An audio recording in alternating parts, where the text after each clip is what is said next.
네, 오늘의 정치권 이슈 국민의힘 홍석준 의원, 더불어민주당 김한규 의원과 이야기 나눠보겠습니다. 어서 오십시오. 안녕하십니까. 자, 조금 전에 저희가 이제 화면으로 함께 현장 상황을 살펴봤는데 이재명 대표와 정세균 전 총리 이 오찬 회동을 시작을 했습니다. 자, 김 의원님 먼저 오늘 두 사람의 이야기 가운데서 민주당의 통합과 분열의 분수령이 될 것이다 이런 평가가 지금 나오고 있는데 어떻게 좀 전망을 하십니까? 분수령이 될 정도로 의미 있는 발표가 있을 것 같지는 않고요. 예. 근데 지금 새 총리가 당에서 역할을 해야 된다라는 요구가 있고 여러 의원들이 이재명 당대표가 세 분들을 만나서 예. 고언을 들어야 된다라고 요구를 했기 때문에 그런 면에서 통합을 위해서 대표가 행보를 보인다라는 건 당에 긍정적인 메시지를 줄 거라고 생각이 드는데요. 예. 근데 이낙연 전 대표가 지금 합류하지 않고 이재명 대표를 만나지 않고 있기 때문에 정세균 전 총리를 만나는 것만으로는 아직은 좀 부족하지 않나 예. 저희가 우려하고 있어서 대표가 이런 점까지 고려해서 이낙연 전 대표를 만나려는 그런 시도를 계속 하지 않을까 기대하고 있습니다. 네, 그것까지 이어져야 뭔가 결론이 나올 것이다라는 말씀이시고요. 지금 국민의힘에서는 현재 민주당의 상황, 삼총리 역할론도 지금 나오고 있고요. 이런 상황들 좀 어떻게 지켜보고 계신가요? 예, 지금 이낙연 전 대표로 인해서 지금 민주당이 사실은 이제 이낙연 대표 개인의 어떤 탈당 수준이 아니라 어떤 분당 수준에 이를 정도로 굉장히 이제 분열했던 양상이 있는 상황인데 예. 그런 상황에서 지금 이재명 대표가 선택하는 방법은 첫 번째로는 일단 각계기파인 것 같습니다. 일단 삼총리가 함께 이게 뭉치도록 하지는 못하도록 하겠다는 그런 어떤 의지에서 각계격파한다. 예. 그래서 이제 김부겸 총리 만나고 정세균 총리를 만났는데 제가 보니까 조금 그 총리들마다 입장식은 조금 다른데 어쨌든 그럼에도 불구하고 이낙연 대표의 그런 어떤 결심을 꺾기는 좀 쉽지 않을 것 같고 또 두 번째는 어쨌든 자꾸 통합해라 이런 어떤 당내외에 있던 목소리가 있으니까 예. 거기에 대해서 이재명 대표가 나는 나름대로 최선을 다한다 이런 어떤 모습을 보여주기 위해서 저렇게 정세균 전 총리와 지금 만나고 있는 것 같습니다. 예.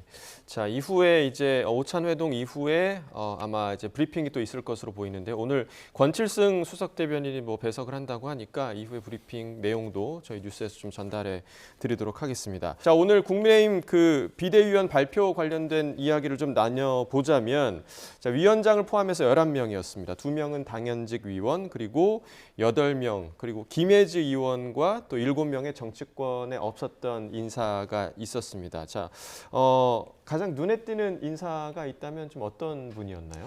예, 일단 가장 눈에 띄는 점이 일단은 비정치인이 다 채워졌다.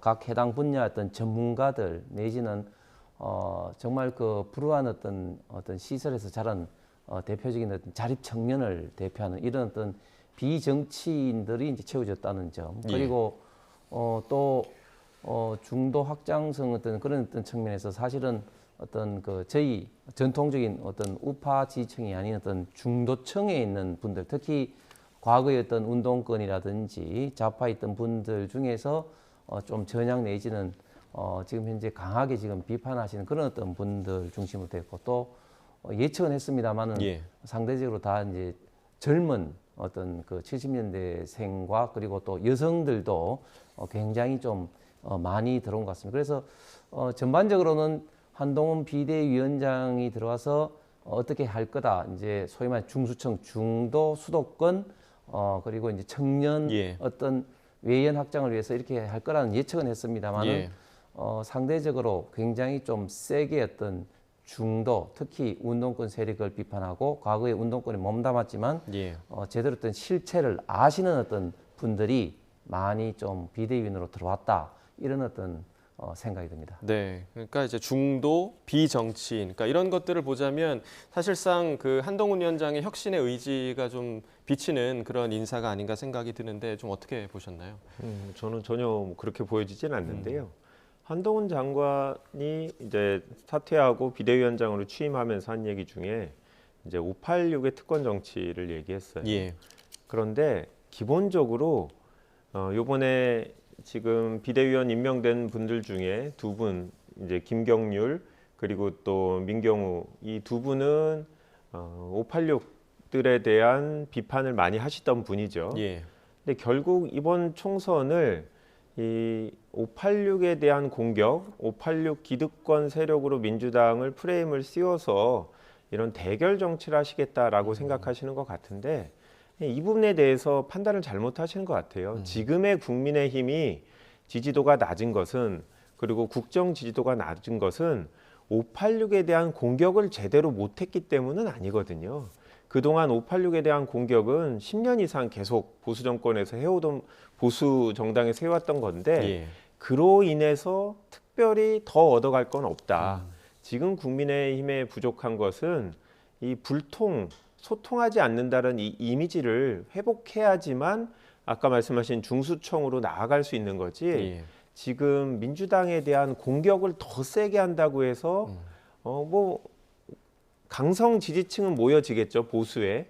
그렇지만 이 중도 확장성이 있는 건 아닌데 저는 뭐 지금 전략 자체가 일단 지지층을 견고하게 하겠다라고 한다면 뭐 효과가 있을지 모르겠는데 이게 총선 전략의 전부라고 한다면 그건 방향을 참 잘못 잡고 계신 거다라는 생각이 듭니다. 네, 그러니까 중수청으로 가기 이전에 선결 과제가 일단 있다. 소통이라는 선결 과제가 있다라는 말씀이신데 내일 그 국민의힘 그 상임 전국위를 통해서 추인이 되면 이제 본격적으로 한동훈 비대위 체제가 시작이 됩니다. 이제 이후에 또 관심을 가지는 거는 향후에 국민의힘 공관위원장에 누가 올지 이 부분인데 여전히 또 인유한 위원장 얘기도 나오긴 하더라고요. 어떤 인물이 좀 적합하다고 생각을 하시나요? 지금 한동훈 비대위원장 오셔서 일단 기본적으로 이제 여의도의 틀에 박힌 이제 문법을 깨겠다 예. 이런 어떤 시각으로 지금 접근을 하기 때문에 예.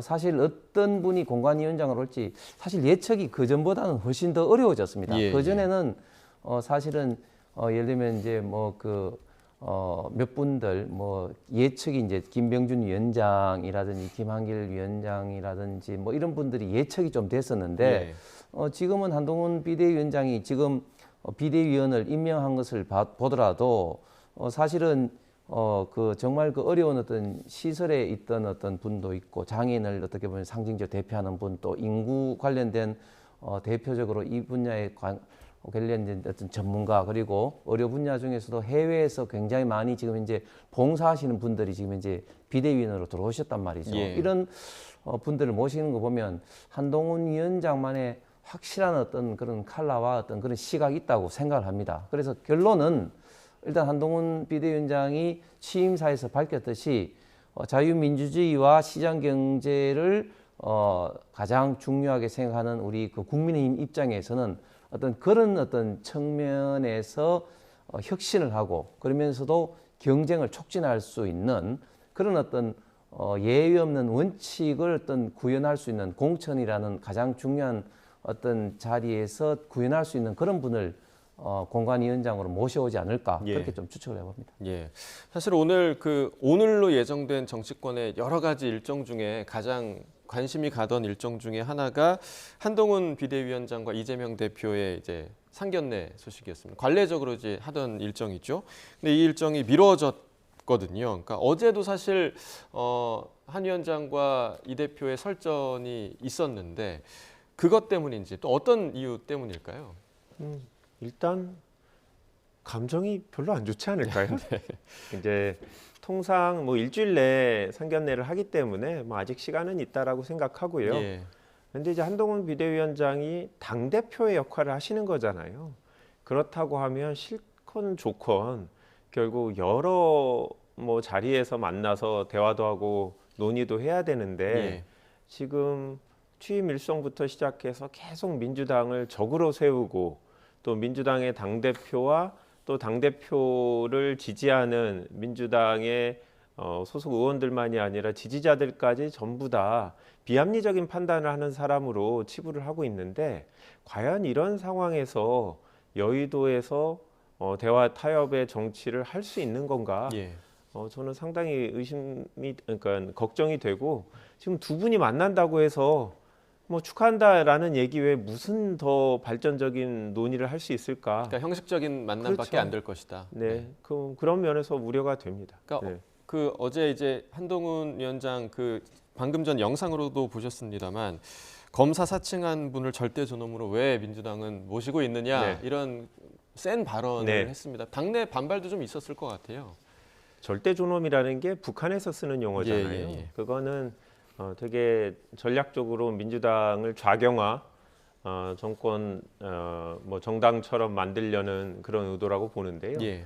이준석 전 대표가 어제 얘기를 한 부분이 상대를 악마화시키는 빌런으로 만들어서 콜로세움을 세우는 검투사 정치, 예, 예. 예, 이거를 없애야 된다라고 얘기를 했는데 지금 이준석 대표가 구태로 언급한 이런 행태가 바로 한동훈 장관이 하는 한동훈 비대위원장이 지금 민주당을 악의 세력으로 이렇게 프레임을 싸서 결국 대결 정치를 하겠다라는 의도를 보이고 있는 건데 이런 면에서 정치권에 새로 들어오신 분, 또 여의도 사투리를 쓰고 싶지 않다라고 하신 분이 거의 여의도의 아주 오래된 관행, 네.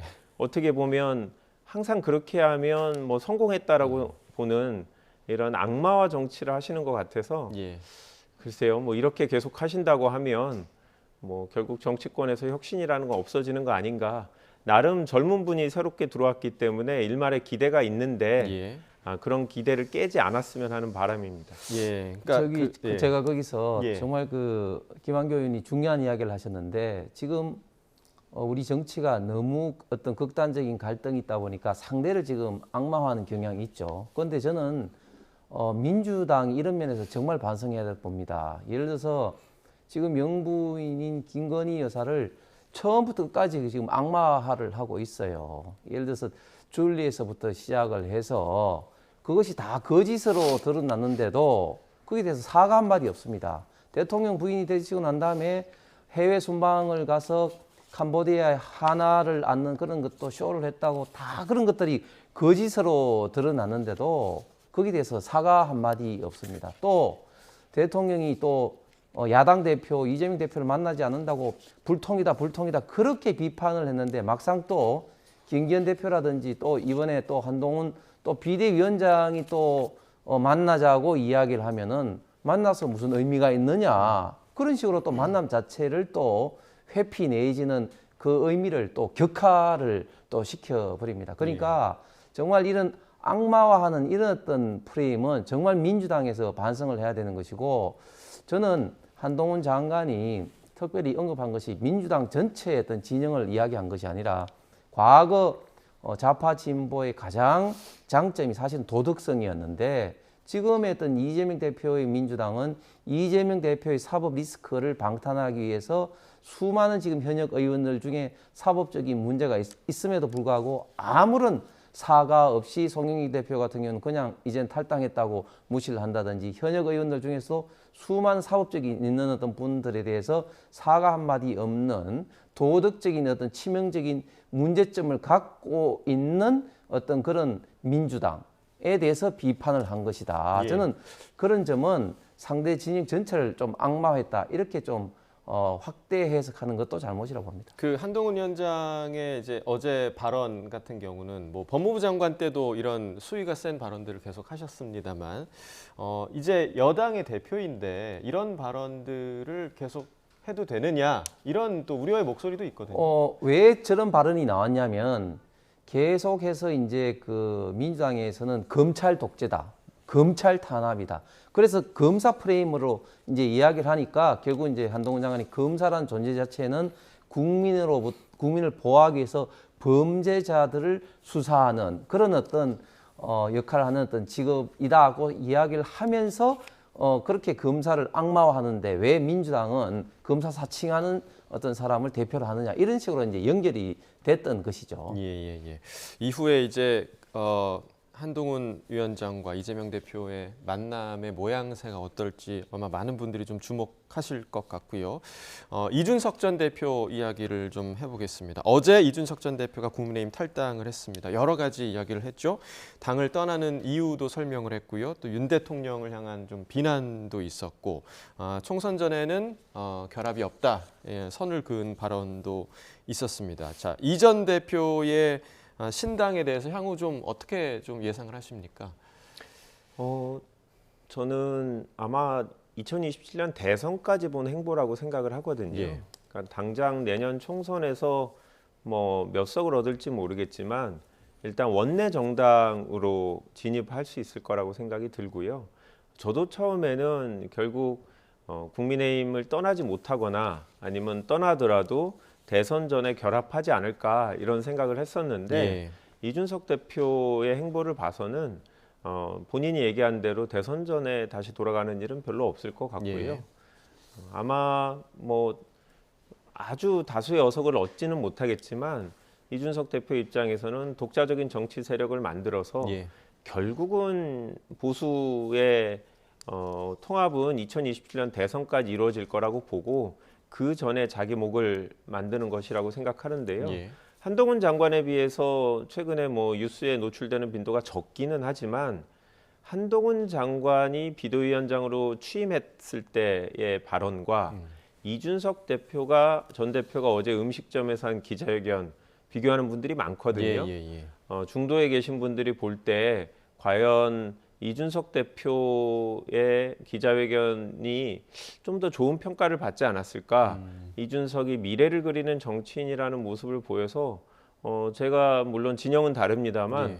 상당히 긍정적으로 봤고 아마 총선만이 아니라 미래를 본 포석이라고 생각하고 있습니다. 네. 어제 그 박지원 전 국정원장이 뉴스에 나오셔서 이준석 전 대표 성공할 거다. 그리고 그 시점은 내년 이제 국민의힘 공천 시점과 맞물려서 그 시기에 이준석의 시간이 다가올 거다. 이런 발언하셨거든요. 어떻게 좀 전망하십니까? 그건 박지원 원장의 희망 사항일 것 같습니다. 어제 원래는 이제 국회 소통관에서 이제 하려고 했는데 이제 장소를 바꿔서 했는데 참 이준석 전 대표의 탈당 선언 기자회견이 굉장히 좀 쓸쓸해 보였습니다.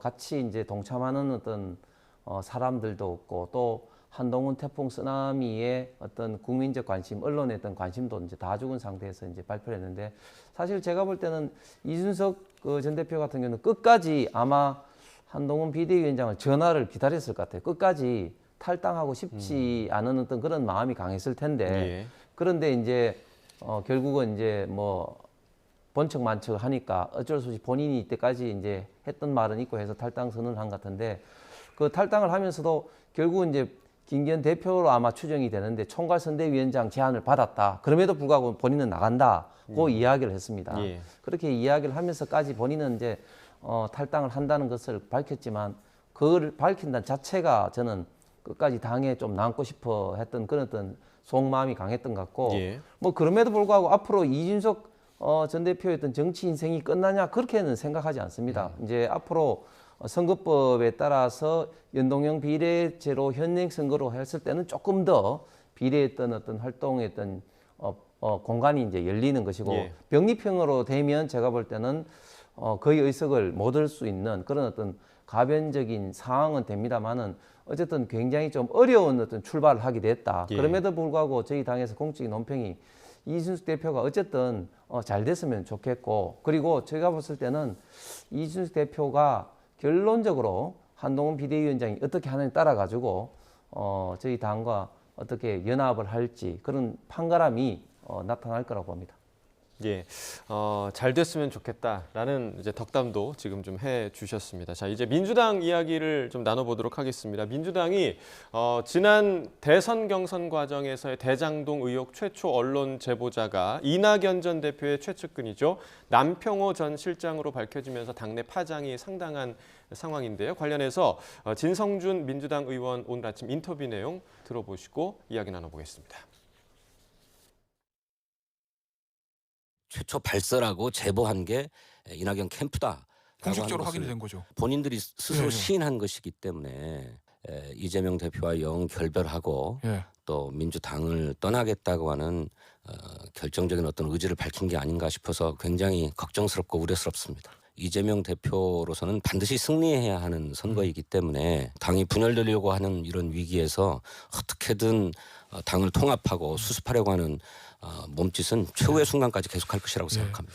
이낙연 후보도 알았을 거다. 보도 전에. 뭐 시점이야 제가 잘 알 수 없지만 그 보도 이후에 뭐 텔레비전 토론이나 이런 과정에서 또는 또 다른 연설의 과정에서 그런 문제를 뭐 직간접적으로 계속 제기하지 않았습니까? 예. 그러니 충분히 알고 있었다고 봐야죠.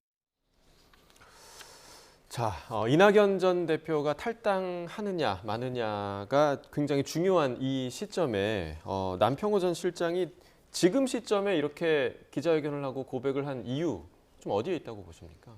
저는 다른 분들의 분석하고 좀 다르게 보는데요.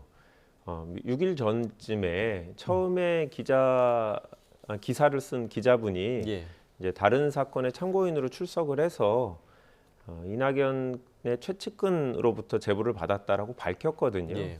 이제 그러다 보니 이낙연 전 대표에 대해서 언론의 질문이 쏟아졌고 예. 결국 이낙연 전 대표가 직접 사실상 관여한 거 아니냐라는 비판이 있었기 때문에 최측근인 남평우 전 실장이 사실은 뭐 이낙연 전 대표가 아니라 본인이 결정한 거다라고 네. 어떻게 보면 이낙연 전 대표를 보호하기 위해서 그런 기자회견을 할 수밖에 없었던 상황이 아닌가라는 생각이 들고요. 예. 뭐 진성준 의원이 이야기한 대로 어떻게 보면 탈당하겠다라는 의사표시를 굳히는 그런 측면도 있기는 합니다. 제가 예, 확인해 보니까 남평훈 실장이 민주당 내에서 예비 후보로 출마하기 위해서는 사전에 검증을 받아야 되는데 서류를 준비하지 않았거든요. 예. 제출하지 않은 걸 보면 아마 뭐 이낙연 전 대표가 탈당하는 건 지금 상황에서는 뭐 특별한 사정이 없으면 거의 방향이 정해지지 않았나. 기정사실화됐다. 그렇게 생각이 듭니다. 네, 그러니까 탈당의 신호탄이다라고 이제 얘기를 해주셨는데 향후에 민주당에서 이낙연계의 행보, 이낙연 전 대표의 행보 어떻게 좀 예상을 하시나요? 예, 어제 남평호 실장이 그 선언은 이제 그 이낙연 대표가 당에 돌아올 수 있는 민주당에 돌아올 수 있는 다리를 이제 스스로 이제 끊은 어떤 그런 네. 어떤 표시로 볼 수가 예. 있겠죠. 사실 한 몇 달 전까지만 하더라도 이곳에서 민주당 의원들하고 토론할 때 제가 진중 건으로 이제 유명한 진중하고 엄중하고 그리고 신중한 이낙연 대표의 성향을 봐서 탈당 내지는 분당할 수밖에 없다고 이야기할 때 민주당 의원들이 하나같이 아마 김한교 의원도 그렇게 이야기하는 것 같은데 안 한다 예. 뭐 그런 이야기했는데 이제 이렇게 탈당 이제 분당이 현실화된 것이죠. 그리고 관련해서 이미 많은 적격적 심사에서 소위 말해서 이낙연계라고 불린 분들이 많이 지금 탈락이 되고 있습니다. 최성 전 뭐 고양시장이라든지 이런 분들이 대표분들인데 이런 대표적인 분들은 당연히 이낙연 신당에 이제 합류할 것이고 앞으로 현역 의원 중에 원칙과 상식이라든지 이런 어떤 현역 의원들도 아마 다수가 그 신당에 참여할 어떤 가능성이 제가 볼 때는 굉장히 큰데 지금 민주당 같은 경우는 총선의 내부 경쟁이 굉장히 그 경쟁이 치열합니다. 왜냐하면은 문재인 정부 때 있던 장차관 강요들도 있고 또 지난번 2022년도 지방자치단체장 선거에서 패배한 어떤 분들도 있기 때문에 현역 어떤 공천심사가 과거 어떤 때보다 경쟁이 치열하거든요. 그렇기 때문에 그런 분들 중 상당수가 아마 이낙연, 김부겸, 정세균계 이런 분들 비명계가 이낙연 신당으로 합류할 가능성이 저는 굉장히 많을 거라고 예상됩니다. 네. 저는 그 부분만 잠깐 말씀드리면 짧게 지금 우리나라 공직선거법상 경선에서 탈락한 분이 탈당해서 출마가 못하도록 되어 있습니다. 그래서 현역 비명계 의원들이 경선에는 아마 참여할 가능성이 높기 때문에 이분들이 탈당해서 이낙연 대표와 같이 하기는 좀 어려운 구조다. 하지만 원외 인사들 중에는 그런 분들이 뭐 있을 수 있다라고 저희는 보고 있습니다. 예. 네. 자, 저희가 시간이 많지 않기 때문에 마지막 이야기 좀 나눠보겠습니다. 어제 굉장히 안타까운 일이 있었습니다. 마약 투약 혐의로 수사를 받던 배우 이선균 씨 사망 소식이 어제 전해졌는데 저희가 이제 전국 대담인데 이제 이 얘기를 왜 하냐면 조국 전 장관이 이 사건에 대해서 무고한 국민이 국가 권력에 희생됐다라는 글을 썼다 지우기도 했고요. 또 이 부분에 대해서 또 하태경 국민의힘 의원은 안타까운 비보를 정치적으로 이용하지 말라 뭐 이런 이야기를 하기도 했습니다. 그러니까 이 연예계의 이런 사안들이 정치권으로 번지는 문제 이 부분에 대해서 좀 어떻게 좀 보시나요? 다시 이준석 전 대표 얘기를 하자면 예. 이준석 전 대표가 국민의힘 지도부를 합동수사본부라고 얘기했거든요. 검경 합동수사본부. 예. 검사 출신의 비대위원장과 경찰 출신의 원내대표. 그렇기 때문에 하태경 의원 같은 경우 이게 수사기관에 대한 문제로 제기되면 국민의힘과 약간 오버랩이 되기 때문에 저런 얘기를 하시는 것 같은데요. 저는 뭐 정치적으로 이용하고 싶지 않아도 일단 딱 사건이 생기고 나서부터 수사기관에 불필요한 피의사실 공표가 그동안 너무 많이 드러났다라는 걸 상징하는 사건이 아닌가라는 생각은 들었습니다. 예. 홍 의원님 좀 어떻게 보셨나요? 먼저 고인 되신 이성균 씨의 명복을 빌면서 참 이런 걸 보면 우리 한국 사회가 참 잔인하다는 생각이 듭니다. 경찰이 이제 마약 수사하는 과정에서 무차별적으로 피의 사실이 이제 공표가 되면서 극단적인 선택을 하시게 됐는데 저는 오늘 김건희 여사 특검법 중에 아예 피의 사실 공표를 그냥 브리핑하듯이 하는 그런 조항이 있습니다. 그것도 민당과 정의당이 추천한 특검이 도이치모터스 사건뿐만 아니라 수사 도중에 인지한 모든 사건에 대해서 피의 사실을 공표할 수 있는 것을 제도화한 것이 이번 특검법입니다. 그렇기 때문에 이런 어떤 특검법은 정말 반헌법적이고 반인격적이고 정말 악법 중에 악법이라고 저희 당에서는 생각하는 겁니다. 네, 또 홍 의원님께서 이 사안 또 김건희 여사 특검법까지 연결을 지어주셨는데 저희가 시간이 다 됐기 때문에 더 이상 듣지는 못할 것 같습니다. 자, 오늘의 이슈 국민의힘 홍석준 의원 그리고 더불어민주당 김한규 의원과 이야기 나눠봤습니다. 두 분 말씀 고맙습니다. 감사합니다.